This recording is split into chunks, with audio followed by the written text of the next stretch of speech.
JEE mains 2026 का ये एक सवाल बहुत ही अच्छा था और जिसको देख के दिमाग की बत्तियां गुल गई थी कि भाई इसमें करना क्या है। तो इस सवाल को देखते ही आपके दिमाग में ये आइडिया आना चाहिए कि भाई क्या मेरे पास एक्स की पावर एन माइनस वाई की पावर एन का एक्सपेंशन हमने पढ़ा है। तो जी हाँ, हमने बाइनोमियल में एक्स की पावर एन माइनस वाई की पावर एन का एक्सपेंशन पढ़ा है। What is that? X to the power N minus y to the power N is equal to x minus y multiply by x की power N minus one plus x to the power N minus two into y power one plus x to the power N minus three into y square and so on till Y की power N. ये सबको पता है ना? अगर तुम second bracket को देखोगे तो बेसिकली वाई बाई एक्स का जीपी बन रहा है। तुम चाहो तो उसको जोड़ के भी प्रूव कर सकते हो कि लेफ्ट हैंड साइड वाली क्वांटिटी जो है राइट हैंड साइड के बराबर है। इस क्वेश्चन में अगर मैंने 1/3 को ए ले लिया और 4/7 को बी ले लिया तो ये क्वांटिटी लिखिए मेरी a by a plus b, a square plus A B plus B square.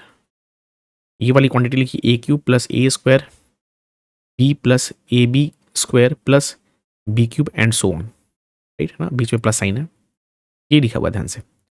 अब मुझे ये देखने वाली बात थी कि भाई अगर इस पूरे इक्वेशन में मैंने a माइनस बी से मल्टीप्लाई डिवाइड कर दिया तो क्या होगा। तो देखो ध्यान से, अगर तुमने a माइनस बी से मल्टीप्लाई डिवाइड किया तो पहला वाला ब्रैकेट बनेगा a minus B into A plus B. Correct?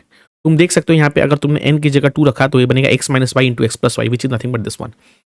तो सेकंड वाला टर्म होगा वो बनेगा a minus B into A square plus A B plus B square. तुम देखो यहाँ पे अगर n की जगह तुमने 3 रखा तो X cube minus Y cube का एक्सपेंशन यही बनेगा a minus B into A square plus A B plus B square.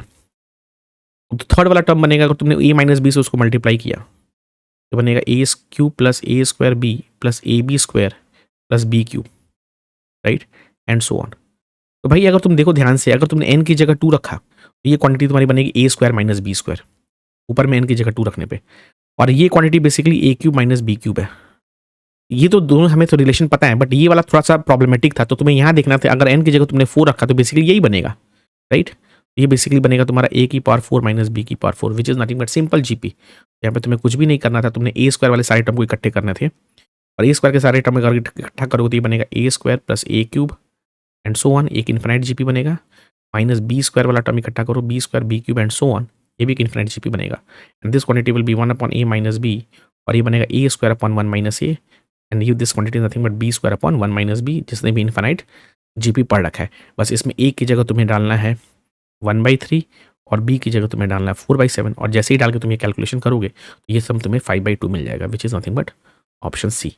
तो ये क्वेश्चन इंटरेस्टिंग इसलिए था बिकॉज इसमें एक चीज़ का फंडा यूज करना था कि एक्स की पावर एन माइनस वाई की पावर एन का एक्सपेंशन क्या होता है। और ये हमने ऑलरेडी बाइनोमियल में पढ़ रखा है कि भाई एक्स की पावर एन माइनस वाई की पावर एन को जब हम ये ऐसे एक्सपेंड करते हैं, और यहीं से हमने ये बोला था कि एक्स की पावर एन माइनस वाई की power N is always divisible by X minus Y. That's all from my side. Thank you.